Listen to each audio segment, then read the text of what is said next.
queridas amigas, queridos amigos, tudo bem com vocês? Que vocês tenham tido mais uma vez dias abençoados nas suas vidas com a presença maravilhosa de Deus. Eu desejo realmente que cada dia mais nós consigamos continuar crescendo aí no conhecimento da palavra de Deus, querendo entender um pouco das coisas que estão acontecendo à nossa volta e qual é a atitude que devemos de tomar ante esses acontecimentos. Nós já encerramos aqui os temas sobre os tempos bíblicos, tempos proféticos que estamos vivendo. E hoje nós vamos entrar num outro assunto já do nosso curso aqui, que é a origem do mal. Mas antes, eu quero dizer para você que se você está chegando agora aqui no canal, seja bem-vindo! Aceite aí o abraço gostoso de Jesus e receba também o nosso abraço, o meu abraço para você e na sua vida e que você continue sendo abençoado. Então, seja bem-vindo, assista o vídeo até o final, ative o sininho para você receber a continuidade dos temas e dá o seu like aí, porque nos ajuda no vídeo aqui, no canal, porque o YouTube vai entender que está sendo muito bom para você esses conteúdos, ok? Então peço para você se inscrever aí para o bem deste canal, ok? Nos ajudando. E eu quero começar esse tema de hoje, a origem do mal, dizendo para você que cientistas inventaram aviões robô. E você já sabe disso. Você ouve, às vezes, acompanha as guerras aí pelo mundo afora e às vezes não são só aviões robôs, mas hoje nós temos mísseis.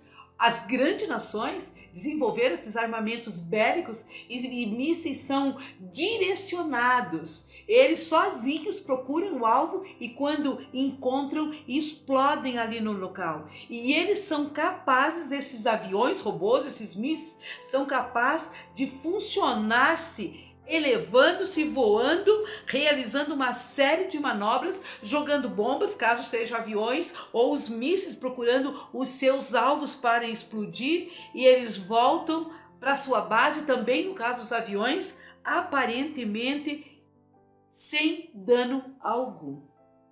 Olha só, e existem várias outras formas de armas terríveis que assolam o nosso mundo. E esses aviões robôs, quando executam essas práticas, quando eles são enviados para esses alvos, eles fazem e executam esse trabalho sem levar uma sequer pessoa a bordo. É evidente que esse avião não poderia realizar ou essas manobras aí sem que houvesse alguém na torre de controle dos seus aeroportos. É isso que acontece. Mas eles são dirigidos através de instrumentos próprios. Mas, aparentemente, ninguém está dirigindo esses aviões robôs. Eu quero dizer para vocês nessa hora que o nosso mundo está cheio de violência que vai além da nossa imaginação. A palavra de Deus revela para nós claramente que uma inteligência mestra invisível está por trás dos olhos humanos. E essa inteligência, ela é responsável por todos os crimes, os ódios, as guerras e todo o pecado que assolam o nosso mundo. Sabe que existem pessoas, eu já conversei com várias delas, que às vezes dizem assim: eu não creio no diabo, eu creio nele como uma força apenas no universo. Pode ser que seja uma força do mal, mas eu creio apenas numa força no universo. Mas eu quero dizer e partilhar com você nessa hora, querido amigo, que a existência de Satanás é ensinada pelas Escrituras. O Novo Testamento menciona Satanás ou diabo 71 vezes. A Bíblia fala sempre dele. Quando a Bíblia o menciona, ela fala como um perigoso inimigo do homem. E o próprio Cristo, quando viveu aqui na Terra, ele deixou claro para nós que ele acreditava, ele cria num diabo real. Ele cria num diabo real. E certa vez, Jesus estava conversando com os judeus. E dentre os judeus existia uma classe de judeus que eram os chamados fariseus. Os fariseus eram uma classe de pessoas que eles eram mestres da lei. Essa classe de judeus chamada fariseus, eles viviam perseguindo Jesus, querendo encontrar falhas, defeitos em Jesus para acusá-lo, para condená-lo. E certa vez, quando nós vamos aqui para o livro de João, no capítulo 8 e no verso 40, a partir ali do verso 37, João, capítulo 8, verso 37. Jesus estava conversando então com esses fariseus e eles disseram assim, Jesus falou para eles, bem sei que sois descendência de Abraão, contudo vocês procuram matar-me, porque a minha palavra não está em vós, Jesus disse para eles. Então lhes responderam, nosso pai é Abraão. Disse-lhe Jesus, se sois filhos de Abraão, vocês deveriam de praticar as obras que Abraão praticava.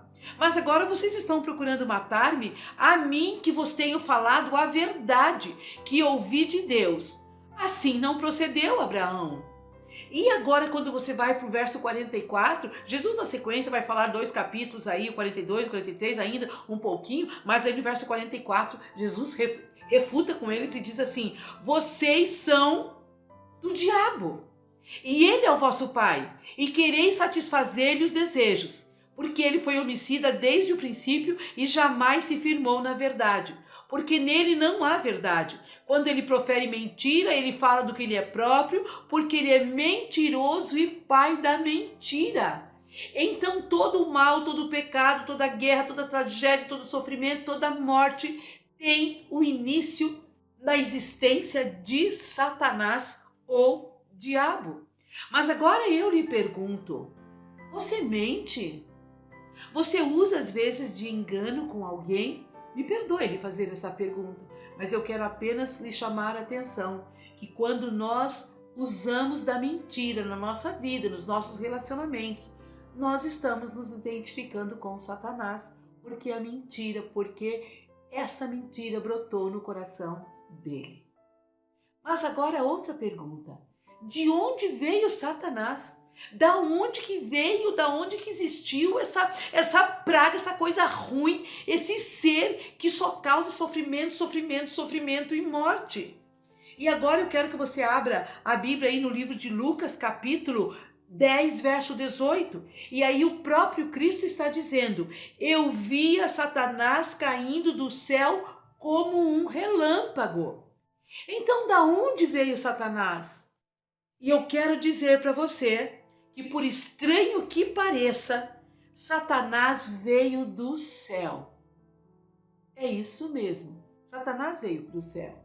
E talvez você esteja estranhando que eu estou lendo sobre Satanás e vou ler ainda sobre Satanás aqui na Bíblia. E você pode pensar, mas a Bíblia não fala de salvação, de amor, de misericórdia, de Cristo, do retorno dele? Como que a Bíblia fala sobre Satanás? Ela fala assim, como eu te falei, 71 vezes só no Novo Testamento. E sabe por quê?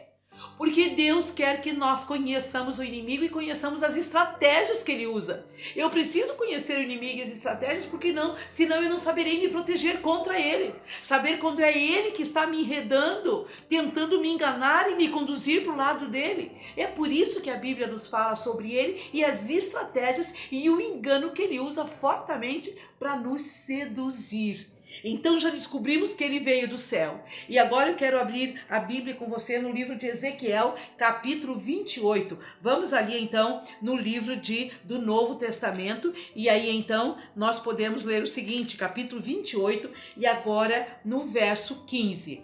No verso 15, mas eu quero ler um pouquinho antes para nós nos contextualizarmos no assunto. Aqui em cima do verso 11, você vai encontrar um título que diz o seguinte, outra lamentação contra o rei de Tiro.